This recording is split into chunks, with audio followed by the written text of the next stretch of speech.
राधे राधे श्री हरिदास। कैसे हैं आप सब? आशा करती हूँ आप सब अच्छे होंगे। आप सबका स्वागत है मेरे YouTube चैनल पर। जिन्होंने मेरे चैनल को सब्सक्राइब नहीं किया है वो प्लीज़ सब्सक्राइब कर लीजिए और बेल आइकन को टच कर लीजिए ताकि मेरी वीडियो की नोटिफिकेशंस आपको मिल जाए।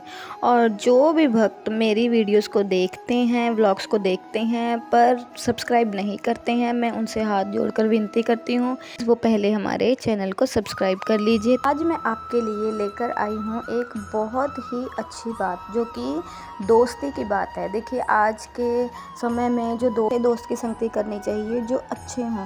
अब जैसे बात दोस्ती की होती है तो सबसे पहले नाम आता है भगवान श्री कृष्ण और सुदामा जी की दोस्ती का। जो श्री कृष्ण और सुदामा जी की दोस्ती की मिसाल है वो कई युगों से जारी है और आगे भी संसार में चलती रहेगी। तो आइए आपको आज मैं बताती हूँ कृष्ण जी और सुदामा की अमिट दोस्ती और प्रेम कहानी के बारे में। उनकी प्रेम की कहानी क्या थी। तो चलिए, मैं अपने व्लॉग में शुरू करने से पहले आपको बता देती हूँ कि आप व्लॉग को एंड तक देखिएगा। जो आज मैं आपको बताने जा रही हूँ सुदामा और कृष्ण जी की दोस्ती के बारे में, आप इसको एंड तक सुनिए। मेरे वीडियो को प्लीज़ स्किप मत कीजिए। तो देखिए, आज मैं बताती हूँ आपको कि सुदामा के गरीब होने की कहानी बताती हूँ मैं आपको कि सुदामा इतने गरीब क्यों थे, जबकि जो उनके सखा थे श्री कृष्ण जी वो तो इतने अमीर थे। देखो, राजपाट सब कुछ था उनके पास, पर जो उनके दोस्त हैं, मित्र थे सुदामा, वो इतने गरीब क्यों थे। तो चलिए मैं आपको बताती हूँ आज। जिनको नहीं पता है वो आज प्लीज़ ये कृपया आप ये बात ध्यान से सुनना। तो चलिए मैं आपको बताती हूँ। जो भगवान श्री कृष्ण जी थे वो सुदामा के बाल सखा थे। उन्होंने साथ साथ में पढ़ाई की विद्या की।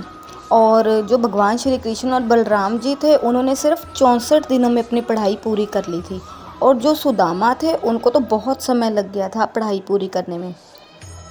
एक बार क्या होता है कि एक चोर होता है, वो ब्राह्मण के घर से चने की पोटली चुरा कर ले जाता है, लेकिन कुछ लोग उसके पीछे पड़ जाते हैं। जल्दी एक गुरु के आश्रम से गुजरते हैं और भागते भागते वो चने की जो पोटली होती है वो गुरु माता की रसोई में गिर जाती है। वो उनके रसोई में गिर जाती है, जो उनकी पोटली होती है।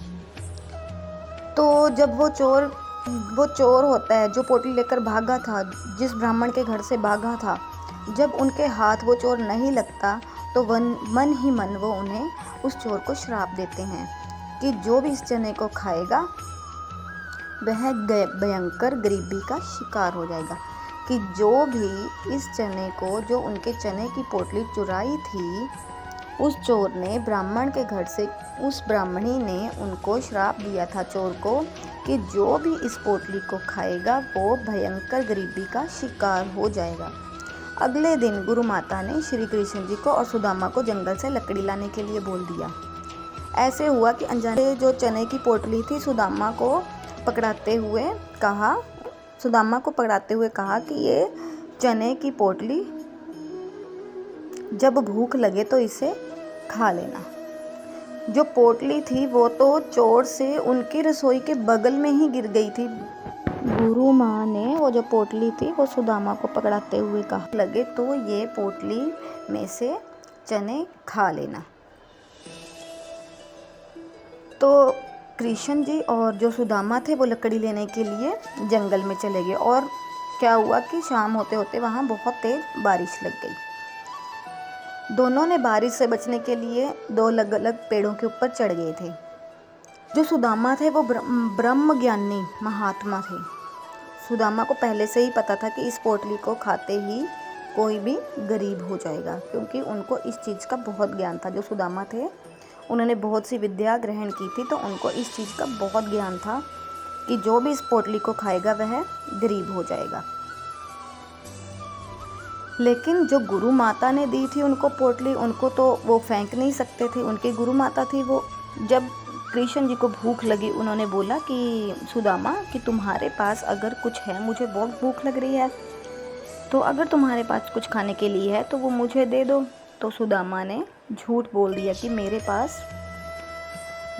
पास कुछ भी नहीं है खाने के लिए, और वो चोरी से वो चने खाने लगे। जब सुदामा को भूख लगी तो वो पोटली में से उठा के चने खाने लगे। जब उन्होंने वो चने खाए तो फिर क्या हुआ? जो श्राप था ब्राह्मणी ने दिया था वो सुदामा को लग गया, क्योंकि सुदामा नहीं चाहते थे कि मेरा मित्र गरीब हो जाए। उन्होंने सोचा कि मैं तो गरीब हूँ लेकिन मेरा मित्र गरीब नहीं होना चाहिए। इसी श्राप के कारण सुदामा अत्यंत गरीब हो गए। और जो कृष्ण जी थे वो तो ऐश्वर्य की ज़िंदगी जी रहे थे, दिन रात वृद्धि हो रही थी।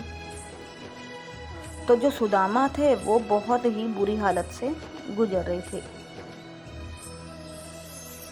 यही वजह थी जिस श्राप की वजह से सुदामा को अत्यंत गरीबी काटनी पड़ी थी अपने जीवन में। तो अगर आपको हमारा आज का ये ज्ञान अच्छा लगा हो तो हमारे चैनल को लाइक कर देना, शेयर कर देना एंड एक सब्सक्राइब ज़रूर कर देना, और कमेंट में राधे राधे ज़रूर लिखना। राधे राधे। श्री हरिदास।